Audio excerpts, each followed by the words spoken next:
আসসালামু আলাইকুম। আউযু বিল্লাহি মিনাশ শাইতানির রাজিম। বিসমিল্লাহির রহমানির রহিম। দিন বিজয় ভক্তৃতীর্থ কাফেলা শহীদ কাফেলা বাংলাদেশ ইসলামী ছাত্র শিবির নাটোর জেলা শাখার গুরুত্বপূর্ণ একটি থানা শাখা লালপুর পূর্ব আদর্শ থানা শাখা কর্তৃক আয়োজিত আজকের সাধারণ সভা প্রোগ্রামে উপস্থিত বাংলাদেশ ইসলামী ছাত্র শিবির নাটোর জেলা শাখার সম্মানিত বায়তুল্লাহ সম্পাদক, আজকের প্রোগ্রামের সঞ্চালক, সভাপতি এবং বাংলাদেশ জামাত ইসলামের সম্মানিত নেতৃবৃন্দ এবং আমার সামনে উপস্থিত আজকের প্রোগ্রামের বিশেষ আকর্ষণ ডেলিগেট ভাইরা, আসসালামু আলাইকুম ওয়া রাহমাতুল্লাহ। আল্লাহ তাআলার শুকরিয়া আদায় করে যিনি আজকে বিকেল থেকে এতক্ষণ পর্যন্ত প্রোগ্রামে উপস্থিত হওয়ার তৌফিক দান করে সেই মহান রবের শুকরিয়া আদায় করে আলহামদুলিল্লাহ। চলুন সালাম পেশ করে বিশ্ব মানবতার মুক্তির জন্য যার আদর্শ বাস্তবায়ন করার জন্য বাংলাদেশ ইসলামী ছাত্র শিবির কাজ করে যাচ্ছে সেই মহান নেতার প্রতি দরুদ পেশ করে সকলে বলি সাল্লাল্লাহু আলাইহি ওয়াসাল্লাম। শহীদ ভাইদের শাহাদাত কবুলিয়াত কামনা করে যারা বদর প্রান্ত থেকে শুরু করে বৈষম্য বিরোধী ছাত্র আন্দোলনের সামনের সারিতে থেকে নিজের জীবনকে বিলিয়ে দিয়ে শাহাদাতের নজরানা পেশ করেছেন সে সকল মর্যাদা মুজাহিদকে আল্লাহ তাআলা শহীদ হিসাবে কবুল করুন। সম্মানিত প্রান্তীয় উপস্থিতি, আজকে আমরা উপস্থিত হয়েছি ইসলামী ছাত্র শিবিরের একটি প্রোগ্রামে। ইসলামী ছাত্র শিবির যা আপনাদেরকে দাওয়াত দিয়েছে আজকে প্রোগ্রামে উপস্থিত হওয়ার জন্য, নিজেকে সৌভাগ্যবানদের কাতারে আমরা ভাবতে পারি। আজকে ইসলামী ছাত্র শিবিরের প্রোগ্রামে এই এলাকায় অনেক ছাত্র রয়েছে, অনেক শিক্ষা প্রতিষ্ঠান রয়েছে, সেখান থেকে বাছাই করে আল্লাহ তাআলা আমাদেরকে ইসলামী ছাত্র শিবিরের মতো একটি সংগঠনের প্রোগ্রামে আসার তৌফিক দান করেন, আলহামদুলিল্লাহ। ইসলামী ছাত্র শিবির শুধুমাত্র একটি রাজনৈতিক সংগঠন নয়, একটি স্বতন্ত্র ধর্মী শিক্ষা প্রতিষ্ঠান। ইসলামী ছাত্র শিবির আপনাদেরকে আহ্বান করতেছে কোরআনের ছায়াতলে, এসো হে তরুণ মুক্তির পথে ইসলামের সুশীতল ছায়াতলে। ইসলামী ছাত্র শিবির শুধুমাত্র আপনাদেরকে সংগঠনের দাওয়াত দিচ্ছে না, কোরআনের দাওয়াত আপনাদের কাছে পৌঁছে দিচ্ছে। ইসলামী ছাত্র শিবিরের লক্ষ্য উদ্দেশ্য হচ্ছে তরুণ ছাত্র সমাজের কাছে ইসলামের আহ্বান পৌঁছে, তরুণ ছাত্র সমাজের কাছে ইসলামের আহ্বান পৌঁছে তাদের মাঝে ইসলামী জ্ঞান অর্জন এবং বাস্তব জীবনে ইসলামী অনুভূতি, দায়িত্বশীল অনুভূতি অর্জন করা। আজকে যে দাওয়াত আপনাদের কাছে পৌঁছে দিচ্ছে ইসলামী ছাত্র শিবিরের দাওয়াত, শুধুমাত্র একটি দাওয়াত, ইসলামী ছাত্র শিবিরের দাওয়াত নয়। একজন ছাত্রকে যেভাবে শিক্ষা প্রতিষ্ঠানে ভালো ছাত্র হওয়া দরকার, তেমনি ভাবে তার জীবনকে সাজিয়ে গুছিয়ে নেওয়ার জন্য একজন জান্নাতমুখী মানুষ হিসাবে তৈরি করার জন্য ইসলামী ছাত্র শিবির তাকে আহ্বান করতেছে। সম্মানিত উপস্থিতি, আজকে এখানে যারা রয়েছেন, এখানে মাদ্রাসায় এবং হাই স্কুল পড়ুয়া ছাত্র উভয় রয়েছেন। আজকে আপনাদেরকে উদ্দেশ্যে বলতে চাই, ইসলামী ছাত্র শিবির যেভাবে কাজ করে, আমরা কি চাই, কেন চাই, কিভাবে চাই, ছাত্রদের গণ্য করে কিভাবে আমরা ইসলামের আহ্বান পৌঁছে দিচ্ছি। আজকে মাদ্রাসা পড়ুয়া ছাত্রদের যেভাবে একটি সমাজ বা একটি রাষ্ট্র পরিচালনার দাওয়াত পৌঁছে দেওয়ার মাধ্যমে যোগ্যতার বিকাশ সাধনের মধ্য দিয়ে তাকে দায়িত্ব পালন করার উপযোগী তৈরি করেছে, তেমনিভাবে একজন জেনারেল পড়ুয়া ছাত্রকে বসে এমনকি যোগ্যতা সম্পন্ন তৈরি করার ব্যবস্থা গ্রহণ করেছে। সম্মানিত উপস্থিতি,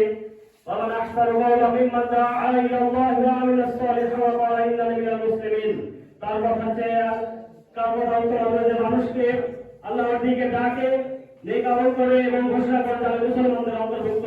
আজকে দাওয়াত ইলাল্লাহ ভূমিকা নিয়ে যদি আজকে ছাত্র শিবির যে দাওয়াত আপনাদের কাছে পৌঁছে দিচ্ছে, ইসলামের কর্ণ করে আপনাদের দাওয়াত পৌঁছে দিচ্ছে, এই লক্ষ্য উদ্দেশ্য নিয়ে আজকে ছাত্র শিবিরের লক্ষ্য উদ্দেশ্য আল্লাহ রাসূল প্রদর্শিত বিধান অনুযায়ী মানুষের সার্বিক জীবনে পুনর্বিনাশ সাধন করে আল্লাহর সন্তুষ্টি অর্জন। সম্মানিত উপস্থিতি প্রিয় ভাইয়েরা, আল্লাহ তাআলা পৃথিবীতে আমাদেরকে পাঠানোর পরে নির্দিষ্ট একটা সময় দিয়ে, নির্দিষ্ট একটা হায়াত দিয়ে পৃথিবীতে পাঠিয়েছেন। আল্লাহ তাআলা মানুষ এবং জিন জাতিকে সৃষ্টি করেছেন একমাত্র তারা গোলামি করার জন্য, একমাত্র তারা দাসত্ব করার জন্য। কিন্তু আজকে পৃথিবীতে আসার পরে মানুষ তার নিজের ইচ্ছা শক্তি আল্লাহ পাক রব্বুল আলামিন মানুষকে আশরাফুল মাখলুকাত হিসেবে পৃথিবীতে পাঠিয়েছেন, যে মানুষের জ্ঞান বিবেক বুদ্ধি বিবেচনা সবকিছু আল্লাহ তাআলা দিয়ে পাঠিয়েছেন। মানুষকে ভালো কাজ করার সক্ষমতা দিয়েছেন, মন্দ কাজ করার সক্ষমতা দিয়েছেন। মানুষের বিবেক বুদ্ধি চিন্তা চেতনাকে কাজে লাগিয়ে সে যদি ভালো কাজ করতে চায় তাহলে সে অবশ্যই সম্ভব ভালো কাজ করার, আর যদি সে তার জ্ঞান বিবেক বুদ্ধিকে খারাপ কাজে লাগায় সেটাও তার দ্বারা সম্ভব। আল্লাহ তাআলা মানুষকে এই পূর্ণ ইচ্ছা শক্তি দিয়ে পৃথিবীতে আশরাফুল মাখলুকাত হিসেবে পাঠিয়েছেন। কিন্তু আজকে পৃথিবীতে আসার পরে আমি নিজেকে কতটুকু ভালো কাজের সাথে জড়িত হতে পেরেছি, কতটুকু খারাপ কাজের সাথে জড়িত হয়েছি, এই মানদণ্ড আমাদেরকে বিচার করতে হবে। সম্মানিত প্রিয় ছাত্র ভাইরা, আজকে আপনারা এখানে যারা উপস্থিত হয়েছেন সবাই ছাত্র, আজকে ইসলামী ছাত্র শিবির ছাত্রদেরকে আহ্বান করতেছেন যেভাবে শিক্ষা প্রতিষ্ঠানে একজন ছাত্রকে মেধাবী ছাত্র হওয়া দরকার, তেমনিভাবে তার বাস্তব জীবনে একজন জান্নাতমুখী আদর্শ মানুষ হিসাবে নিজেকে তৈরি করতে হবে। আজকে ছাত্র শিবির করার পরে যদি ছাত্র শিবির করার পরে যদি আমাদের আদর্শ চরিত্রের পরিবর্তন না হয়, আমি যদি নিজেকে পরিবর্তন করতে না পারি, তাহলে আমার ছাত্র শিবির করার কোনো প্রয়োজন নেই। লাকাদ কানা লাকুম ফি রাসূলিল্লাহি উসওয়াতুন হাসানা, নিশ্চয় সর্বোত্তম আদর্শ হচ্ছে রাসূলের আদর্শ। সেই আদর্শের দিকে আপনাদেরকে আমরা ডাকি, আহ্বান করি, সেই আদর্শের দিকে আমরা দাবি করার চেষ্টা করি। সেই আদর্শ হচ্ছে আমাদের উত্তম আদর্শ। পৃথিবীতে যুগে যুগে যত নবী রাসূল এসেছেন, তার মধ্যে উত্তম আদর্শের অধিকারী হচ্ছে রাসূল সাল্লাল্লাহু আলাইহি সাল্লাম, এবং পরবর্তী জীবনে আমাদের অনুকরণীয় ইসলামী ছাত্র শিবির সেই রাসূল সাল্লাল্লাহু আলাইহি সাল্লামের আদর্শের দিকে আহ্বান করতেছে। এই তরুণ মুক্তির পথে ইসলামের সঠিক অবস্থায় তোলে। আজকে ছাত্র হিসাবে যেমনি ভাবে ভালো ক্যারিয়ার তৈরি করা দরকার, আজকে যেমনি আমার লক্ষ্য হতে পারে ডাক্তার হওয়া, ইঞ্জিনিয়ার হওয়া, বিসিএস ক্যাডার হওয়া, ডিসিএসপি হওয়া, প্রত্যেকটি জায়গাতে যেমনি ভাবে আমার লক্ষ্য ফিক্স করা দরকার, তেমনি ভাবে পরবর্তী জীবনে যদি আমরা মুক্তির জন্য আল্লাহ তাআলার কাছে আল্লাহ পাক রব্বুল আলামিন দোয়া শিখিয়েছেন আমাদের, রব্বানা আতিনা ফিদ দুনিয়া হাসানাহ ওয়া ফিল আখিরাতি হাসানাহ ওয়া কিনা আযাবান নার। হে আমার বান্দারা, তোমরা আমার কাছে উত্তম হাসানা এবং পরকালে কঠিন আযাব থেকে মুক্তির জন্য প্রার্থনা করো। দুনিয়াতে আমাদের উত্তম হাসানা প্রয়োজন। আজকে যদি আমি আমার ক্যারিয়ারকে নিয়ে যাই ডাক্তার হিসাবে, ইঞ্জিনিয়ার হিসাবে, তাহলে পরে আমার এই ক্যারিয়ারকে যদি আমি আমার আদর্শ প্রচার করতে না পারি, তাহলে পরে আমার ছাত্র শিবির করার পরে আদর্শ যদি আমি প্রদর্শিত করতে না পারি, যে সমাজ প্রতিষ্ঠার জন্য, ইসলামী আন্দোলন করার জন্য, যে ইসলামী সমাজ বিনির্মাণের জন্য আমরা যে শব্দ লালন করি, এই শব্দকে বাস্তবায়নের জন্য আমাদের আদর্শকে প্রচার করতে হবে। আজকে সমাজে ডাক্তার, বিসিএস ক্যাডার, ডিসিএসপি অনেক রয়েছে, কিন্তু তাদের আদর্শের জায়গা থেকে কতটুকু রয়েছে? আজকে বাংলাদেশের যে গড়ে শিক্ষা ব্যবস্থা, অপসংস্কৃতি, পাশ্চাত্যের আগ্রাসন এবং পার্শ্ববর্তী দেশের আগ্রাসনের মধ্য দিয়ে আজকে যুব সমাজকে নীতি-নৈতিকতা নষ্ট করে দেওয়া হয়েছে এবং শিক্ষা ব্যবস্থাকে একটি নিষ্পেষিত করে, জুলুমের শিকার করে আজকে শিক্ষা ব্যবস্থাকে রোধ করে যে হিন্দু শিক্ষা ব্যবস্থা প্রতিষ্ঠিত করা হয়েছিল, এই শিক্ষা ব্যবস্থা শিক্ষা ব্যবস্থা নিয়ে একজন সার্টিফিকেট দাঁড়ি মানুষ তৈরি হবে, ডিগ্রি দাঁড়ি মানুষ তৈরি হবে, কিন্তু যে শিক্ষা ব্যবস্থার মধ্যে যে একটু অবিস্তীর্ণ বিকল্পী ফলাকে শব্দ উচ্চারিত হয় না, সেই শিক্ষা ব্যবস্থা দিয়ে একজন মানুষ তৈরি করা সম্ভব, কিন্তু আদর্শ মানুষ তৈরি করা সম্ভব নয়। সম্মানিত উপস্থিতি, আজকে আমাদের যে লক্ষ্য থাকতে হবে, মিশন এবং ভিশন থাকতে হবে, কোরআনের জীবনকে রঙিন করতে হবে। আল্লাহ পাক রব্বুল আলামিন আমাদের আল্লাহ পাকের সন্তুষ্টির উদ্দেশ্যে যেন আমাদের সবকিছু হয়। ওয়া খালাকুল জিন্না ওয়াল ইনসা ইল্লা লিয়াবুদুন। আল্লাহ তাআলা যেভাবে মানব জাতিকে সৃষ্টি করেছিলেন, তেমনিভাবে তার দাসত্ব এবং সন্তুষ্টি আদায়ের জন্য আমাদের যে কাজ করতে হবে। আজকে আমি যেমন ভালো ছাত্র হওয়া দরকার, আমি যেমনি আমার পেশাগত জীবনে সফল হতে চাই, সব জায়গাতে যেন আমার আল্লাহ তাআলার সন্তুষ্টি থাকে। এই সন্তুষ্টির লক্ষ্য উদ্দেশ্যে যদি আমরা আমাদের কাজ করতে পারি, তাহলে দুনিয়াতেও সফল হতে পারবো, পরকালেও সফল হতে পারবো। পরকালে সফল হওয়া সম্ভব। সফলতার মানদণ্ড আমাদের তখনই হবে যখন আমরা দুনিয়ার জীবন শেষ করার পর অনন্ত আখিরাতে যখন আমরা আল্লাহ তাআলার ফয়সালা যেমন জান্নাত আমরা লাভ করতে পারবো, তখনই আমরা সফল হতে পারবো। দুনিয়ার জীবন তো সংকীর্ণ জীবন। قد أفلح من تذكر وذكر اسم ربه فصلى بل تؤثرون الحياة الدنيا والآخرة خير وأبقى। তোমরা কি তোমার দুনিয়ার জীবনকে প্রাধান্য দিচ্ছ, কিন্তু এই দুনিয়ার জীবন তো একেবারে সংকীর্ণ সময়। بل تؤثرون الحياة الدنيا والآخرة خير وأبقى। নিশ্চয় দুনিয়ার জীবনের চাইতে আখিরাত সবচেয়ে উত্তম। এই দুনিয়ার জীবনকে যদি আমরা প্রাধান্য না দিয়ে যদি পরবর্তী জীবনের জন্য আমরা যদি পাথর সংগ্রহ করতে পারি, তাহলে মুমিন মুত্তাকি ব্যক্তি হিসাবে যদি একজন আমরা গড়ে উঠতে পারি জান্নাতুল যুবক হিসাবে, তাহলে পরে আমাদের সম্ভব দুনিয়াতে সফলতা, পরকালের জীবনে আমরা সফল হতে সম্ভব। সম্মানিত প্রিয় ভাই, আল্লাহ পাক রব্বুল আলামিন আমাদেরকে বলেছেন, ওয়া'তাসিমু বিহাবলিল্লাহি জামিআন ওয়া লা তাফাররাকু। তোমরা সংঘবদ্ধ হয়ে আল্লাহর রূপযোগে আত্মদানের পরস্পর বিচ্ছিন্ন হও না। আজকে যদি উদাহরণস্বরূপ বলা যায় যে একটি ওয়ালের যদি একটি ফুটবলতে আঘাত করা হয়, তাহলে পরে নিজস্ব গলিতে ফুটবলতে আঘাতপ্রাপ্ত হওয়ার পরবর্তীতে নিজ গলিতে পিছনের দিকে ফিরে আসে। তেমনিভাবে আজকে যদি আমরা সংঘবদ্ধ হই, ওয়া'তাসিমু বিহাবলিল্লাহি জামিআন ওয়া লা তাফাররাকু, আল্লাহর এই কোরআনের আয়াতের পরিস্থিতিগত করে যদি আমরা সংঘবদ্ধ হয়ে কোনো ভালো আজকে প্রতিষ্ঠিত করতে চাই, তাহলে পরে সংঘবদ্ধ হওয়ার কোনো বিকল্প নেই। আজকে সুসংঘবদ্ধ হওয়ার পরে যখন আমরা ইসলামী সমাজ বিনির্মাণের যে স্বপ্ন লালন করি, এই স্বপ্নের দিকে কাঙ্ক্ষিত মঞ্জিলের দিকে যখন আমরা আগানোর চেষ্টা করবো, তখন আমরা অবশ্যই সফলতা সম্ভব। সম্মানিত প্রিয় ভাইরা, আজকে ইসলামী আন্দোলন করার জন্য আজকে মুসলমান হিসাবে আমরা বংশগতভাবে যেভাবে জন্মের পরবর্তী সময়ে মুসলমানিত্ব পেয়েছি, কিন্তু নবী রাসূলের ইতিহাস যদি আমরা পর্যালোচনা করি, তাহলে আমরা দেখতে পাই যে তারা বংশ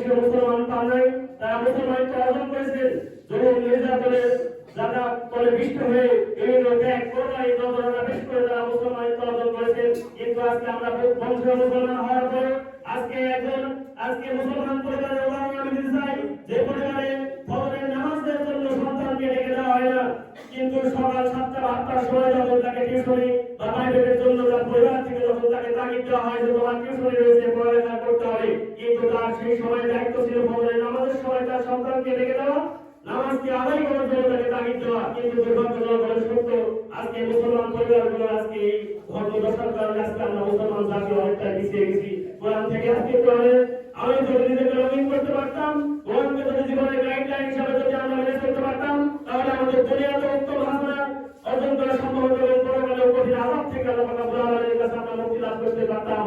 আজকে এই জায়গা থেকে আজকে যদি আমি একটা উদাহরণ দিয়ে থাকি, যে একজন যদি সকালে যদি ভালো খাবার খায়, যদি বিরিয়ানি খায় বা ভালো খাবার খায়, তাহলে দিন শেষে তার ঢেকুরটা উঠবে বিরিয়ানির। কিন্তু দুপুরে বা বিকেলে যদি সে পচা খাবার খায়, খারাপ খাবার খায়, কিন্তু সে ঢেকুরটা উঠবে না। একজন ছাত্রের মন মস্তিষ্কে যদি কোরআনের আলোয় যদি রঙিন করা হয়, তার চিন্তা চেতনা যদি ইসলামী আন্দোলন এবং ইসলামের পক্ষে যদি গড়ে ওঠে, কোরআনের শিক্ষায় যদি শিক্ষিত হয়, তাহলে পরে ওই ছাত্র কখনো পরবর্তী জীবনে গিয়ে আর নাস্তিক হবে না। সম্মানিত প্রিয় উপস্থিত, আজকে অভিভাবকবৃন্দদের আমি দৃষ্টি আকর্ষণ করে বলতে চাই যে নিজের সন্তানকে যদি কোরআনের আলোয় যদি আমরা উদ্ভাসিত করতে না পারি, তাহলে আজকে অভিভাবক হিসাবে আমাকে আল্লাহ তাআলার কাছে জবাবদিহি করতে হবে। আজকে যদি সমাজপতি হয়ে আমি সমাজের বিচার ব্যবস্থায়, রাষ্ট্রের বিচার ব্যবস্থায় আজকে রাষ্ট্রের প্রতি দায়িত্ব পালন করি, তাহলে সমাজ এবং রাষ্ট্রের জন্য আমাকে দায়িত্ব সম্পর্কে আমাকে জবাবদিহি করতে হবে। আজকে যদি প্রত্যেকটি জায়গায় যদি আমরা দায়িত্বশীলের ভূমিকা নিয়ে মজারে কাজ করতে পারি, তাহলে আমি আমার ব্যক্তি, সমাজ, রাষ্ট্র প্রত্যেকটি জায়গা থেকে যেন আমরা আগামী দিনের দেশ গড়ার কারিগর বাংলাদেশ ইসলামী ছাত্র শিবিরের সম্ভাবনা হয়। আগামী দিনের ইসলামী ছাত্রদেরকে নিয়ে আমরা স্বপ্ন দেখি, এই তরুণ সমাজকে নিয়ে আমাদের স্বপ্ন লালন করে ইসলামী সমাজ নির্মাণের, এই সর্বাত্মক ইসলামী আন্দোলনের অংশীদারিত্ব আগামী দিনের সমাজ নির্মাণের জন্য আপনারাই যথেষ্ট, ইনশাআল্লাহ। আজকে ইসলামী সমাজ নির্মাণের যে আমরা প্রচেষ্টা করি, আল্লাহ পাক রব্বুল আলামিন বলেন, আল্লাহ পাক রব্বুল আলামিন যে আমাদেরকে অসংখ্য আয়াতের মধ্যে দিয়ে ইসলামী আন্দোলনকে যে ফরজ করেছেন, যে ভাবে নামাজকে ফরজ করেছেন, ইসলামী আন্দোলন আমাদের জন্য ফরজ করে দিয়েছেন।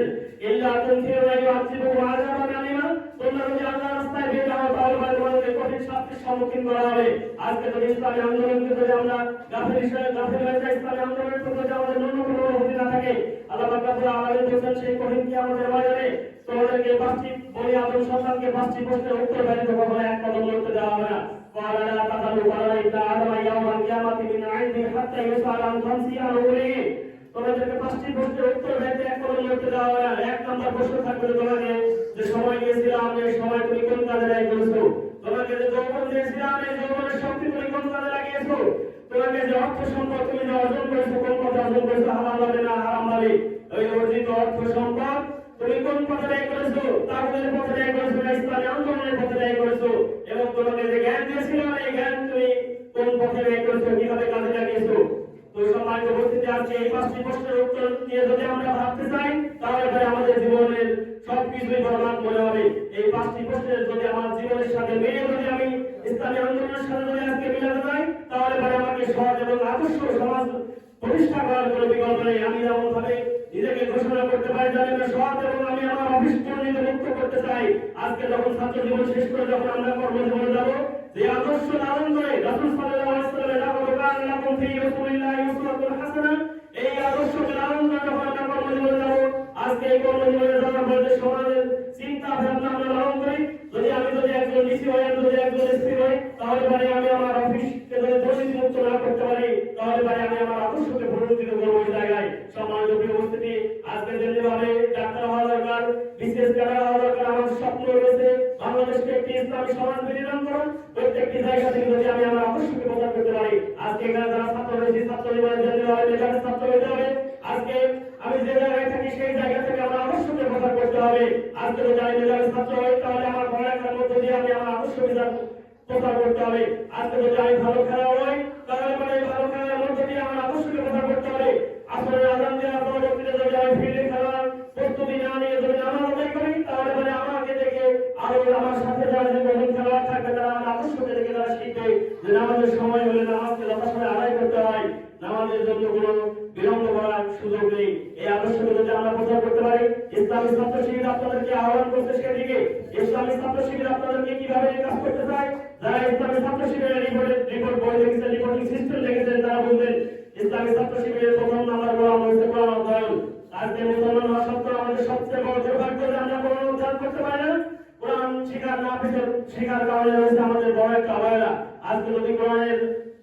যদি শিক্ষা আমাদের মধ্যে থাকতো তাহলে পরে আজকে এই সমাজ নির্মাণ করতে আমাদের এত প্রচেষ্টার প্রয়োজন হতো না। সম্মানিত ব্যবহার করার অধ্যয়ন করতে হবে, তোমার রয়েছে কোরআন হাদিস অধ্যয়ন। একজন মুসলমান ব্যক্তিকে রাসূল সাল্লাল্লাহু আলাইহি ওয়াসাল্লাম সম্পর্কে জানতে হলে হাদিস অধ্যয়ন করা দরকার, এরপরে রয়েছে সাহিত্য অধ্যয়ন। জীবনে 3 নাম্বার কলাম আজকে ইসলামী ছাত্র শিবিরের রয়েছে সাহিত্য, বিশাল এক সাহিত্য ভান্ডার। যে সাহিত্য অধ্যয়নের মধ্য দিয়ে ইসলাম সম্পর্কে জানবে, ইসলামের যুগে যুগে কালে কালে নবী রাসূলের ইতিহাস জানবে। যে জাতি তার ইতিহাস ঐতিহ্য হয়ে যায় সে জাতি তার অন্য জাতির গোলাম হয়ে যায়। আজকে মুসলমান জাতি হচ্ছে বীর জাতি, তার বৃহত্তর গাথা ইতিহাস যদি আজকে না জানতে পারি তাহলে আমাদের ব্যর্থতার জায়গা এটা। আর এরপরে রয়েছে নামাজ।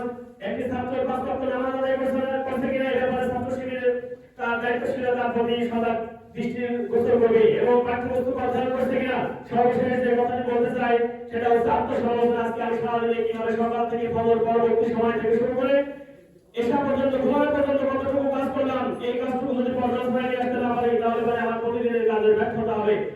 রিপোর্ট বইয়ের প্রথমে লেখা আছে বইয়ের কাভারের উপরে ধ্বংস তার জন্য যার গতকাল এসে আজকের দিনটা উত্তম হলো না। গতকালকে যতটুকু কাজ করেছে তার সাথে যদি আজকের দিনটা যদি পরিবর্তন করতে না পারি তাহলে পরে ইসলামী ছাত্র শিবির করে আমার নিজেকে পরিবর্তন করা সম্ভব নয়। সম্মানিত প্রিয় উপস্থিতি, আপনাদেরকে সেই দিকে আহ্বান রাখতে চাই। এর আসলে আপনারা ইসলামী ছাত্র শিবিরের সুশীতল ছায়া বলে ইসলামী ছাত্র শিবিরকে জানতে হবে, ইসলামী ছাত্র শিবিরের সংস্পর্শে আসতে হবে। এজন্য আপনাদের আহ্বান রাখতে চাই, বাংলাদেশ ইসলামী ছাত্র শিবিরের সাথে পতাকা ঐক্যবদ্ধ হয়ে আগামী দিনে ইসলামী সমাজ বিনির্মাণ করার, ইসলামী রাষ্ট্রকে বিনির্মাণ করার যে স্বপ্ন আমরা লালন করে সেই স্বপ্নকে বাস্তবে রূপায়ণ করার জন্য আপনার এবং আমার অংশীদারিত্ব ভূমিকা নিয়ে যেন ময়দানে কাজ করতে পারি। এই রাজপুর উপজেলা পূর্ব আদর্শের মডেল শাখা হিসেবে ব্যবহার দিতে পারি, সেই প্রত্যাশা ব্যক্ত করে আমি আমার সংক্ষিপ্ত কথা শেষ করছি। আসসালামু আলাইকুম ওয়া রাহমাতুল্লাহি ওয়া বারাকাতুহু।